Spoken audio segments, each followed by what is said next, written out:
आपको पता है टॉप स्टोरी क्या चल रही है? पाकिस्तान तहरीक इंसाफ ने जो अपना कोई प्लान ए बी सी दिखाने के बाद एक नया प्लान जो सामने रखा वो आईएमएफ को लेटर लिखना था, जिसका ऐलान बैरिस्टर गौहर ने भी किया और अली ज़फ़र ने भी किया मुलाकात के बाद कि बानी पीटीआई इमरान खान साहब ख़त लिखने जा रहे हैं। और बानी पीटीआई ने आज जब अदालत में थे वो, तो उन्होंने सहाफ़ियों को बताया कि ख़त मैंने लिख दिया। फिर बैरिस्टर गौहर ने भी बताया कि शाम तक वो सबके सामने आ जाएगा कि ख़त में उन्होंने क्या लिखा, लेकिन वो सामने नहीं आया। ख़त के हवाले से थोड़ा सा बैक फुट पे पाकिस्तान तहरीक इंसाफ जाती भला क्यों दिखाई दी? उसकी वजह ये हुई कि आईएमएफ की जो कम्युनिकेशन डिपार्टमेंट की हेड हैं जूलिया कोज़ैक, उनसे जब प्रेस ब्रीफिंग के दौरान सवाल किया गया ना कि आप जो मुमकिन एक ख़त आ रहा है एक पार्टी लीडर की तरफ से पाकिस्तान से, इमरान खान साहब लिखने जा रहे हैं, अच्छा इस एफर्ट से पाकिस्तान तहरीक इंसाफ को क्या मिला ये तो आप हमें बताएंगे, लेकिन आपने प्रेडिक्ट कल ही कर दिया था कि आईएमएफ का इस पर मुमकिन रिस्पॉन्स क्या हो सकता है। आपने क्या कहा था वो शामिल करते हैं। मेरा ये ख्याल है कि वो बिल्कुल किसी सूरत में भी पैसे नहीं रोकेंगे। आप हुकूमत जैसे ही बनाएंगे उसके 15 दिन के बाद जैसे वो लग जाएगा कि काबीना बन गई है तो आपकी अनाउंसमेंट होगी कि आप आईएमएफ को मिलने जा रहे हैं और आप जाएंगे, आईएमएफ आपको याद करेगी, आप जाएंगे, आपकी मीटिंग होगी, वहाँ वो आपसे यही सवाल पूछेंगे कि जी कितने स्टेबल है आप, ये क्या होगा, वो क्या, ये सारा दिखावे के लिए। ठीक है, ये सारा एक महीना ये काम चलेगा। अच्छा। अप्रैल तक इन्होंने ये फैसला करना है कि आईएमएफ ने देना है कि नहीं देना, और उस वक्त आखिरी वक्त पे जाके आईएमएफ एक माह इंतज़ार करेगी, 1-1.5 माह देखेगी क्या हालात हो रहे हैं यहाँ, और अगर ये स्टेबल हो गया तो आईएमएफ ये कहेगी ठीक है अब स्टेबिलिटी आ गई है, अब हम आपको और आपने अगले 2 महीने में जो इक़दामात लेने हैं, स्टेप्स लेने हैं, कुछ सख्त फैसले करने हैं, वो आप करेंगे, ठीक है, ताकि दिखाने के लिए कि हम बिल्कुल तकड़े हैं। अच्छा। और हम ये फैसले करेंगे, आप पैसे और दें और भी फैसले ऐसे करेंगे। तो ये इनकी तरफ से इंश्योरेंस होगी। अच्छा। गवर्नमेंट स्टेबल होगी, जितना मर्जी शोर शराबा हुआ वो फैसले करते जाएंगे, ठीक है, और उनके पास मेजॉरिटी होगी और वो पास करते जाएंगे। अच्छा। ये शोर पड़ता जाएगा, वो करते जाएंगे, ठीक है, मगर IMF इवेंचुअली आपको पैसे दे देगा। अच्छा, इस तरह से मोराल कम अज़ कम इस सिस्टम का बूस्ट हुआ। अब यहाँ पर ये सवाल है कि वो प्रेस ब्रीफिंग में उनके सामने सवाल आ गया तो उन्होंने इसका जवाब दे दिया, लेकिन अब भी वो आमादा हैं ख़त लिखने पर। पाकिस्तान तहरीक इंसाफ को इस एफर्ट से क्या मिला अगर IMF से ये जवाब है? देखिए, जो इस वक्त जो बैकलैश आई है इंडिपेंडेंट लोगों से भी कि ये खान साहब को ये नहीं करना चाहिए, मगर वो ज़िद्दी हैं, उन्होंने फ़ैसला कर लिया है, वो ख़त ज़रूर लिखेंगे। अब क्या ख़त में लिखते हैं, वही पूरा रोना धोना लिखेंगे कि ये हुआ वो हुआ, ये स्टेबल नहीं होगी, आप इनको मत दें, ये हम इनको नहीं चलने दें, वह इस किस्म की बातें होंगी।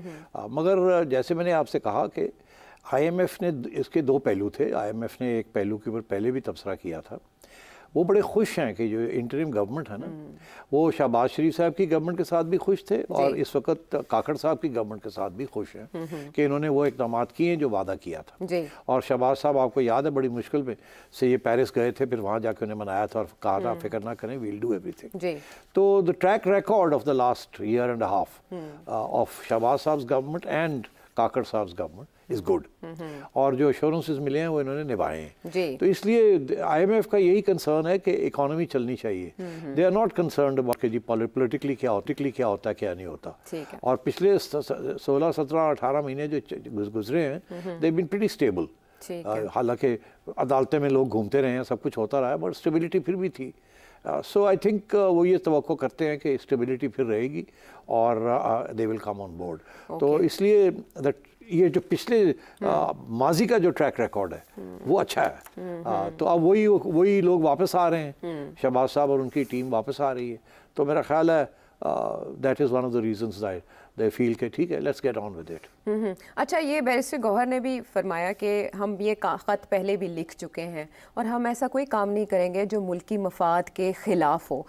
तो इमरान खान साहब का ये कहना कि अगर इस सिचुएशन में हमें कर्जा मिलता है तो हम वापस कैसे करेंगे अगर मुल्क में इस्तेहकाम नहीं होगा, ख़त में वो क्या लिखेंगे जो मुल्की मफाद के ख़िलाफ़ भी ना हो और उनकी बात भी वहाँ पहुँच जाए? अब भी लिखेंगे ख़त? नहीं, देखिए ना, ये जो खान साहब की जो सियासत रही है, जब वो इक़्तिदार में नहीं थे तो उस वक्त तो यही शोर डालते थे कि IMF के पास हमने नहीं जाना, हमने और कर्जे नहीं लेने, और सबसे ज़्यादा तनकीद यही करते थे नवाज शरीफ साहब की और पीपल्स पार्टी और PMLN गवर्नमेंट्स की कि आप लोगों ने कर्जे बहुत लिए हैं, कि जो भी डेवलपमेंट की है आपने कर्जे लेके की है, अपनी इंटरनल रिसोर्सेज को आपने मोबिलाइज नहीं किया।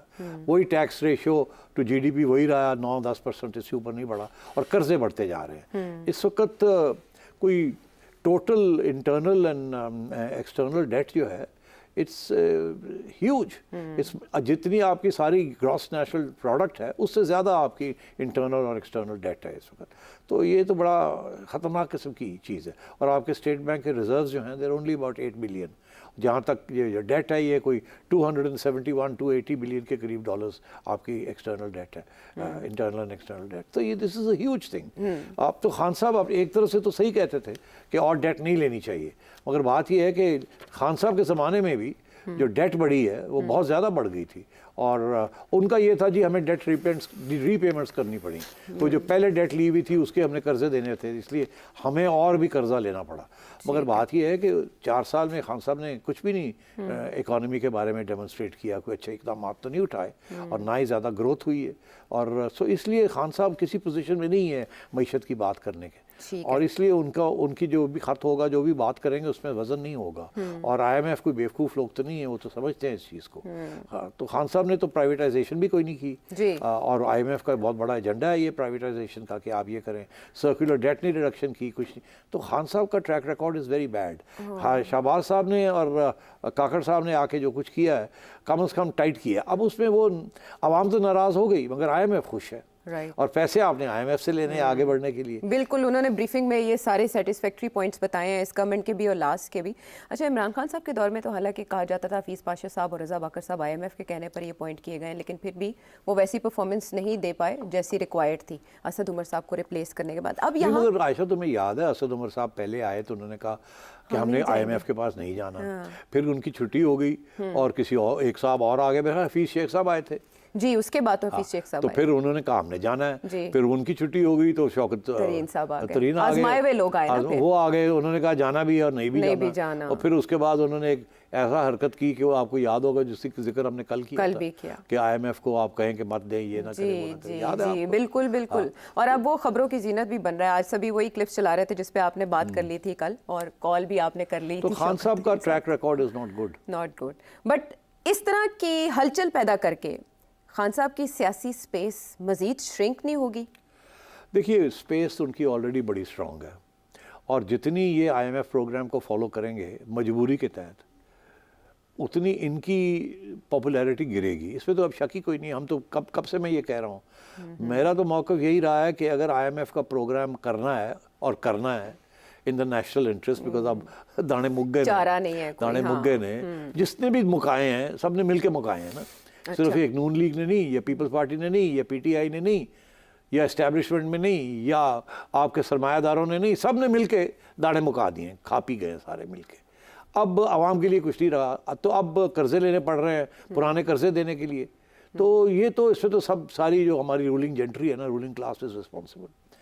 तो इसे अब इनको डंडा मिल रहा है एस्टैब्लिशमेंट की तरफ से, कुछ करो जी। तो अब ये करने जा रहे हैं, तो अनपॉपुलर हो रहे हैं, इसीलिए नून लीग जो है वो नहीं जीत पाई, मेजॉरिटी नहीं मिली उनको। और आपने देखा आवाम ने किस गुस्से के साथ इनको हटा दिया रास्ते से कि जाओ जी। और आधे लोगों ने तो इसलिए वोट नहीं डाला बिकॉज उन्हें याद है पिछले 6 महीने में, साल में क्या हुआ है। हर बंदा गैस का और बिजली का बिल ले लेके फिरता है, ठीक है ना जी। तो वो तो बेचारे का घर नहीं चल रहा, वो कैसे माफ़ करेगा इनको जी। तो उनको नहीं फिक्र कि जी नेशनल इंटरेस्ट क्या है, उन्हें यार हमारा इंटरेस्ट कहाँ है। और ये पब्लिक इंटरेस्ट और नेशनल इंटरेस्ट का सवाल खड़ा होता है। इसमें मैंने एक सवाल भी आज आया है, मैं उस पर कुछ तबसरा करूंगा कि पब्लिक का इंटरेस्ट क्या होता है और नेशनल इंटरेस्ट क्या होता है। तो यहाँ तो ये इस किस्म की चीज़ चल रही है। तो अब इनको और 2 साल ऐसे करना पड़ेगा। तो इसके लिए इनकी स्पेस तो दिन ब दिन कम होती जाएगी। ये तो विन विन हो गया ना इमरान खान साहब के लिए कि अगर आता भी है पैकेज तब भी वो पॉपुलर हो जाएंगे, और जो उन्होंने रिक्वेस्ट की कि ना दें आप, तब भी उनके लिए तो विन विन ही है ना, दोनों तरह से, दोनों तरफ बारे ने पैकेज आता है तो कंडीशंस के ऊपर आएगा, और कंडीशंस ये हैं कि जो गरीब लोगों के ऊपर और बोझ पड़ेगा, ठीक है ना। तो वो तो बड़ा साफ हो गया। तो फिर खान साहब के लिए तो स्पेस बन गई। मैं ये कह रहा हूँ कि ये स्पेस खान साहब उस वक्त इसको एक्सप्लॉइट कर सकेंगे अपने हक में, कि अगर तो अगले 1 साल 1.5 के अंदर इस हुकूमत की छुट्टी हो जाती है और नए इलेक्शंस किसी वजह से नहीं चल पाता, लड़ाई झगड़े शुरू हो जाते हैं, ये हो जाता है, वो हो जाता है, और एस्टैब्लिशमेंट कहती है चलो जी जन्नत में जाए, फिर से इलेक्शन करा लो। तो अगर वो सूरत हाल होती है तो खान साहब हाँ, ले जाहिर है, जाएंगे, हाँ। ले जाएंगे, जीत लूट जाएंगे। लेंगे हाँ, मेला। तो अगर ये लोग काट जाते हैं, ये मैंने यही 1-2 कहा कि फिर साल। अगले 3 साल 4 साल काट जाते हैं तो फिर इनकी बचाव के चांसेस ज़्यादा हैं। अच्छा, चले, ये इस्टेब्लिशमेंट के नर्व्स भी चेक कर रहे थे इसके साथ कि उनका रिएक्शन मुमकिन तौर पे क्या हो सकता है। एस्टैब्लिशमेंट के नर्व्स तो बड़े स्ट्रांग हैं इस वक्त। उन्होंने टेंशन नहीं ली। अच्छा, ठीक वो है, तो चलिए। एज मैंने टोल्ड यू ना, प्लान बी लेके बैठे हुए हैं हाँ। कि अगर ये if these Johnny's don't cooperate, या यू यस्टरडे टॉक्ड अबाउट। अगर ये ब्लडी सिविलियंस नहीं करते तो फिर देखा जाएगा। हाँ, तो गेम उनकी है, रूल्स बेशक ये तय करते रहें। अब जब रूल्स की बात हो रही है तो पंजाब असेंबली की बात, कल हमारे शो में ये बात हुई कि क्या हो सकता है, और ऐसे लग रहा था कि सिप्तैन खान साहब कोई मसला पैदा करेंगे। ख़बरें ऐसी आ रही थी कि खुसूसी वो जो रिजर्व सीट्स हैं उनको लेके वो कुछ क्रिएट करना चाह रहे सिचुएशन, लेकिन नहीं हुआ। हस्ब मामूल छोटी मोटी जो शोर शराबा है, हल्की फुल्की ढोलकी बजती रही, लेकिन इजलास हो गया। मरियम नवाज साहिबा ने भी हल्फ उठा लिया और वहाँ इसहाक डार साहब भी मौजूद थे। किस हैसियत में ये आप बताएंगे, लेकिन जितने आराम से आज ये ट्रांजिशन हुई है, वो टेकिंग हुई है, ऐसी स्मूथ सेलिंग आगे भी कंटिन्यू रहेगी फॉर मरियम नवाज साहिबा? No, why? ये एक दिखावा है जो आज हुआ। इसका मेन पर्पस ये था कि आज हमने डिसरप्शन नहीं करनी, क्योंकि आज हमने अपने लोगों को भी इलेक्ट करना है, ताकि अगर ये लोग, क्योंकि पीटीआई को पता है कि इन्होंने असेंबली तो चला लेनी है, तो अगर ये लोग ओथ नहीं लेते तो उन्होंने फिर बॉयकॉट करना पड़ता ना। तो अगर बॉयकॉट करते तो फिर उन्होंने तो बॉयकॉट नहीं करना था, उन्होंने धक्का लगा के अपने आप को ओथ दिलवा लेना था। और मैं आपको एक्सप्लेन करता हूँ क्या बैकअप प्लान था।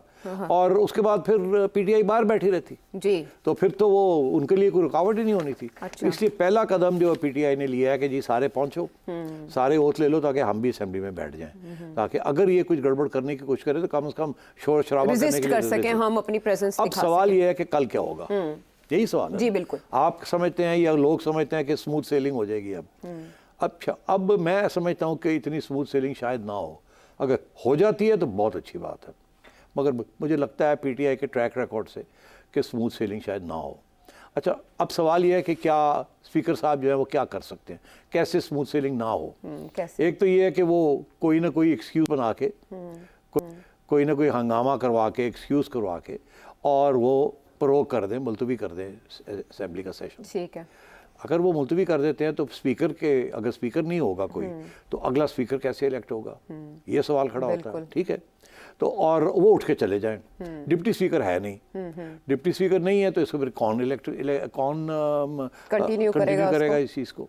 तो अब कुछ लोगों का ये कहना था कि उस सूरत में किसी भी एक member national assembly, provincial assembly के किसी भी एक मेंबर को मुंतखब किया जा सकता है कि आप जाएं और बैठें और बाकी लोगों को ओथ जो है, जो इलेक्शन होनी है स्पीकर की, वो करवा दें और डिप्टी